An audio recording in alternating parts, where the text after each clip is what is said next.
I'm Clarke and I taint from Bristol. I always think that playing small clubs is learning your trade. It's like reinforcing what you're about, and you have more fun because it's quicker and it's more dynamic in some ways.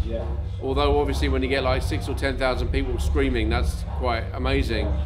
But here I could just flip on a coin really quickly, and sort of just play. Well, like 1 minute I can just come off the other DJ and just like play really old school Chicago house, and then break into some really old school electro, and then back into techno, and you know, because it's so quick. I mean, I've got like 6,000 WAVs in there now, and it's a lot of music to choose from. And so you can go off in all directions. Like I was in Munich about 3 weeks, or was it, no, last week I think it was, and good sign language there. And yeah, I played my contractual 2 hours, and I played another hour and a half afterwards. And I played like all over the place, from punk to whatever. And you can just do that, and it's a nice feeling, you know. Whereas before, I used to carry 90 records with me, and I'd be lucky if they lasted like an hour and 45. That's why sometimes I was always like 10 minutes late on stage, so I could just pace myself, because otherwise there weren't enough records. From my experience of when I used to live in England, I found radio pretty staid, pretty safe, on the board of almost payola, like artists getting on there that sort of almost, you know everyone and know some other people. And I always found that a lot of music wasn't getting played on radio, especially in the UK. And I've been lucky enough to be given a national show. I've been on there for five and a half years now in Holland. And you know, I play whatever I like. I'm not told what to do. I'm not told to sort of like calm the music down. And it's really, I feel like it's like a civic duty in a way. It's like finding new music, either by having it sent to me or actually looking for it and making sure that it gets out there. Because I mean, it serves two purposes. First of all, it means I can play it obviously in clubs, but it means that the music scene stays fresh.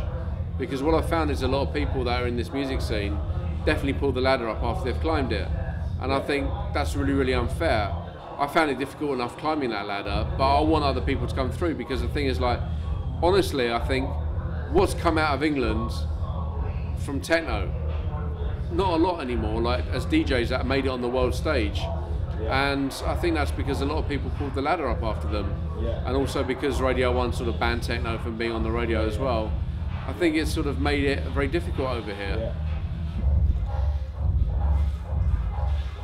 I mean, one Atkins said jazz is the teacher, I think techno is the teacher. I think techno was taken up by drum and bass. I think it's been taken up by dubstep. Production values of techno have been taken up by the pop world. You know, all the techno guys that are producing music really pushed all the technology through in a way that enabled all this technology to now be just so present in pop music.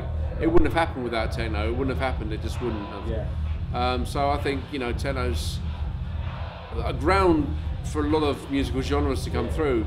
And you know, I think drum and bass and jungle were very clear about it and very honest about it, and you know, look at the Reese bass lines, and I think that's good. And I think, you know, dubstep is pretty cool in that regard, that a lot of it takes from techno. I think that's good. I think techno's always been given a underestimated name in the UK, because, like, you know, all the shit that they play on Radio 1 hasn't inspired dubstep.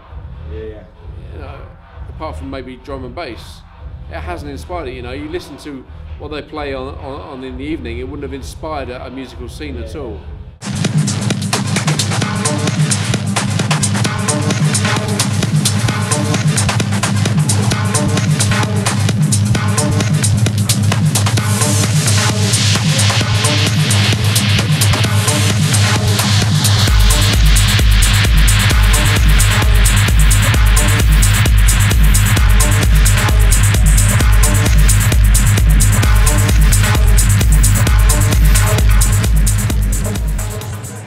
fuck Radio 1.